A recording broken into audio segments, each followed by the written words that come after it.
Welcome to my YouTube channel. मैं आपके लिए बहुत ही महत्वपूर्ण टॉपिक लेकर के आया हूँ। टॉपिक का नाम है आपका उत्तर का पर्वतीय प्रदेश। जी हाँ, मैं आपकी इसके पहले ही क्लास करा चुका हूँ भौतिक विभाजन में। ये आपकी दूसरी क्लास है उत्तर का पर्वतीय प्रदेश। ये क्लास स्पेशली आपके ARO, ARO, UPPCS, IS के लिए हैं। बहुत इंपॉर्टेंट क्लास है। क्लास को शेयर कीजिएगा और लाइक एंड कमेंट कीजिएगा और चैनल को सब्सक्राइब कर दीजिएगा। तो शुरू करते हैं। उत्तर का पर्वतीय प्रदेश, ये भारत के भूगोल से सब क्लासें हैं आपके घटना चक्र से। तो आगे देखते हैं।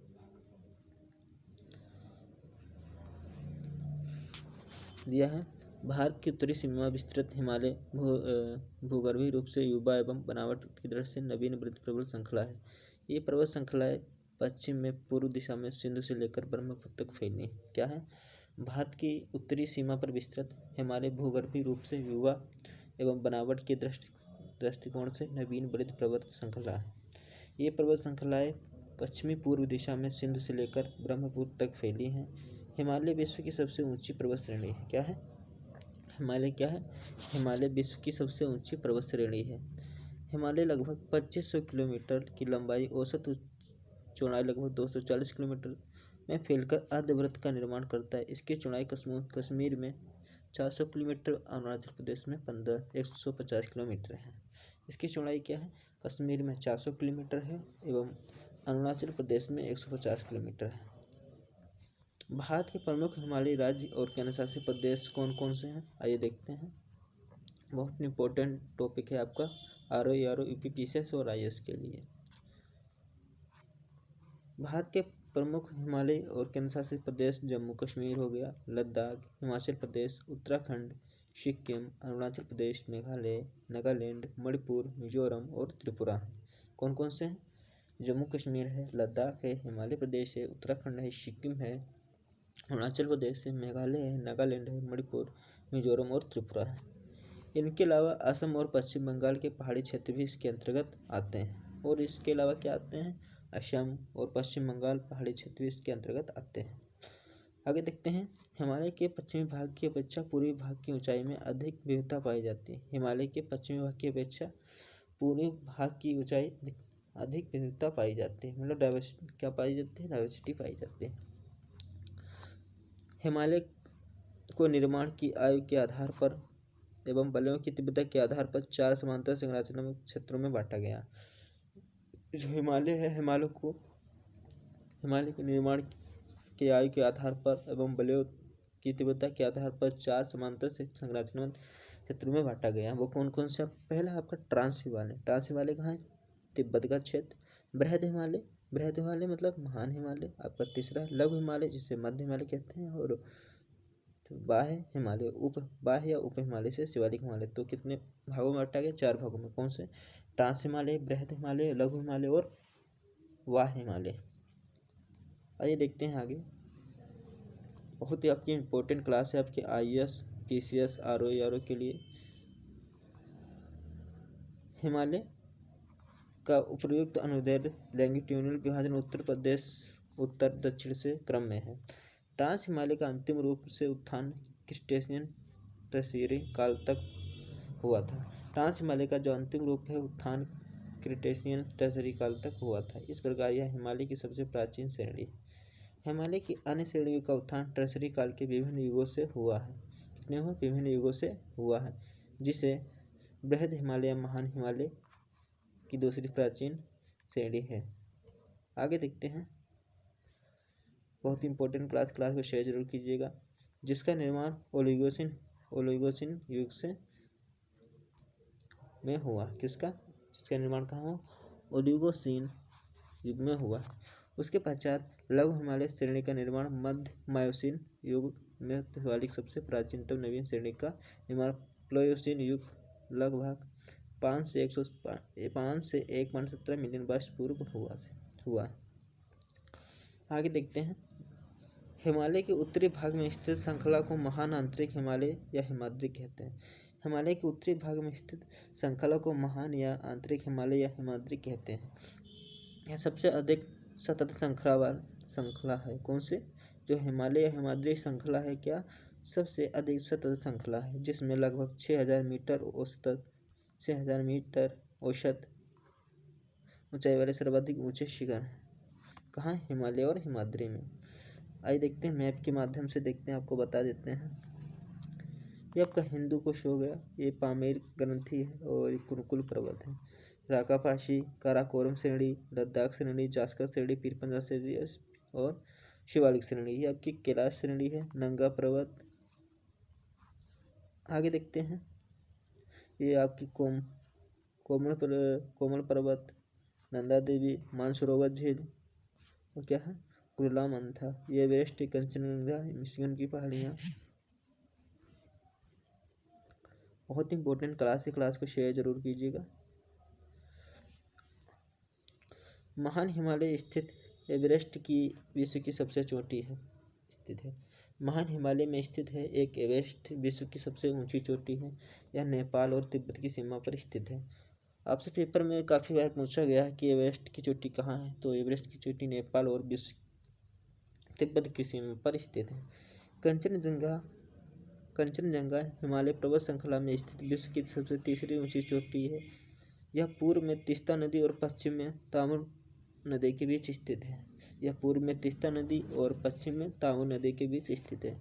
कंचनजंगा पूर्वी नेपाल और भारत के सिक्किम राज्य की सीमा पर स्थित है। आपको जो कंचनजंगा है पूर्वी नेपाल और भारत की सीमा पर स्थित है। अन्नपूर्णा चोटी की स्थित उत्तर मध्य नेपाल में है। जो अन्नपूर्णा चोटी की स्थित कहाँ है? उत्तर मध्य नेपाल में है। धौलागिरी चोटी भी नेपाल के मध्य है। कौन सी? धौलागिरी जो आपकी चोटी है वही कहाँ है? नेपाल में स्थित है।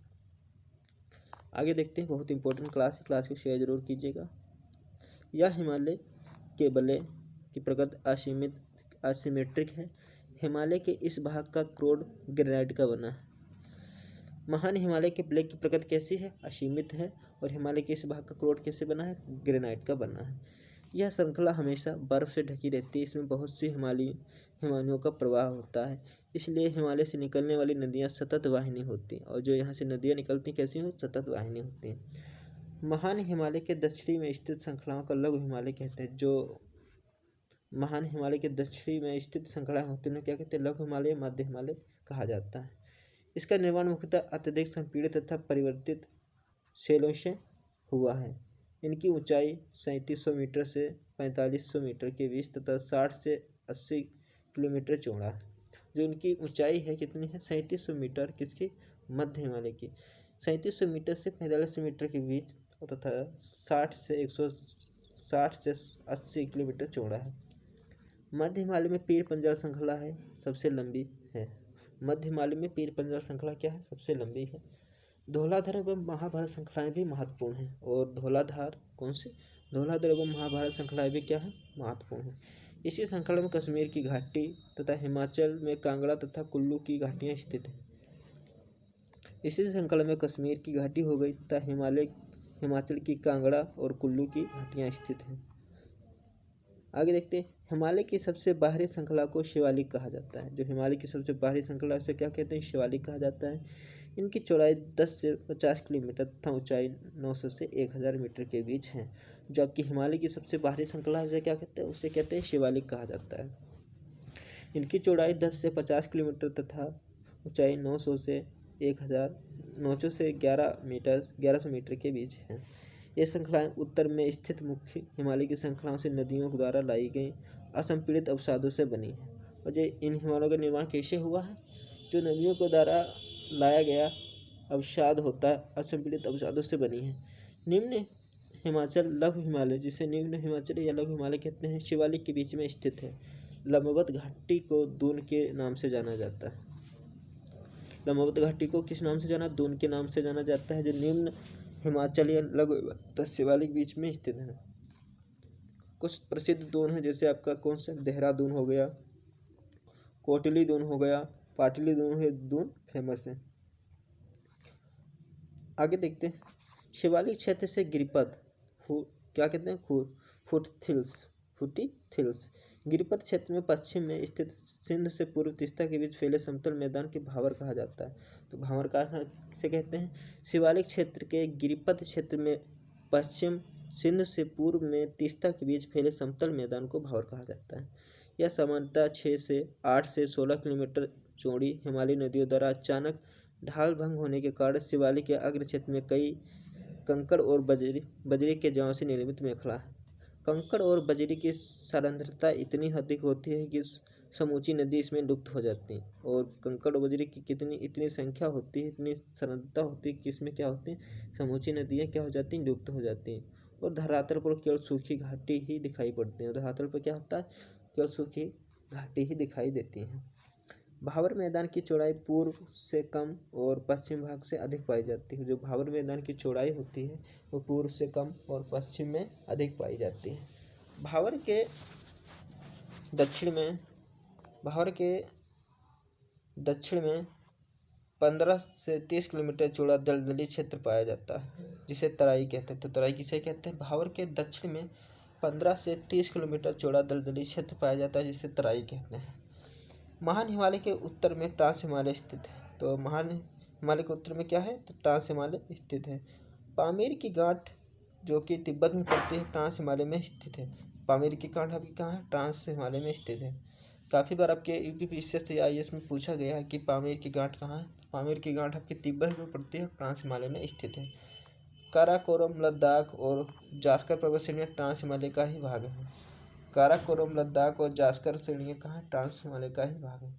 हिंदू धर्म का पवित्र कैलाश मंदिर ट्रांस हिमालय पर पर्वतमाला के पश्चिमी हिस्से में स्थित है। तो हिंदू धर्म का पवित्र मंदिर है कैलाश पर्वत, ट्रांस हिमालय पर्वत के माला के पश्चिमी हिस्से में स्थित है। हिमालय को पश्चिम से पूर्व तक स्थित क्षेत्रों के आधार पर भी विभाजित किया गया है। हिमालय को पश्चिम से पूर्व तक स्थित क्षेत्रों के आधार पर भी विभाजित किया गया है। इन वर्गीकरणों को नदियों की घाटियों की सीमाओं के आधार पर किया गया है। आगे देखते हैं। उदाहरण के लिए जैसे सतलज एवं सिंधु के बीच स्थित हिमालय के भाग को पंजाब हिमालय के नाम से जाना जाता है। सतलज एवं सिंध के बीच स्थित हिमालय के भाग को क्या कहते हैं? पंजाब हिमालय के नाम से जाना जाता है। पश्चिम से पूर्व तक क्रमशः इसे कश्मीर तथा हिमाचल हिमालय नाम से भी जाना जाता है। कहाँ? पश्चिम से पूर्व तक क्रमशः इसे कश्मीर तथा हिमाचल या हिमालय नाम से भी जाना जाता है। सतलज तथा काली नदियों के बीच स्थित हिमालय भाग को कुमाऊं हिमालय कहते हैं। सतलज तथा काली नदियों के बीच स्थित हिमालय भाग को क्या कहते हैं? कुमाऊं हिमालय कहते हैं। और सिंधु और सतलज और सिंधु के बीच को पंजाब हिमालय कहते हैं। काली तथा तीस्ता नदियों के बीच स्थित हिमालय को क्या कहते हैं? नेपाल हिमालय कहते हैं। तो काली और तीस्ता के बीच पश्चिम हिमालय को क्या कहते हैं? नेपाल हिमालय के नाम से जाना जाता है। तीस्ता एवं दिबांग नदियों के बीच स्थित हिमालय को असम हिमालय कहा जाता है। तो असम हिमालय किसे कहा जाता है? तीस्ता एवं दिबांग नदियों के बीच स्थित हिमालय को असम हिमालय के नाम से जाना जाता है। ब्रह्मपुत्र नदी हिमालय की सबसे पूर्वी सीमा बनाती है।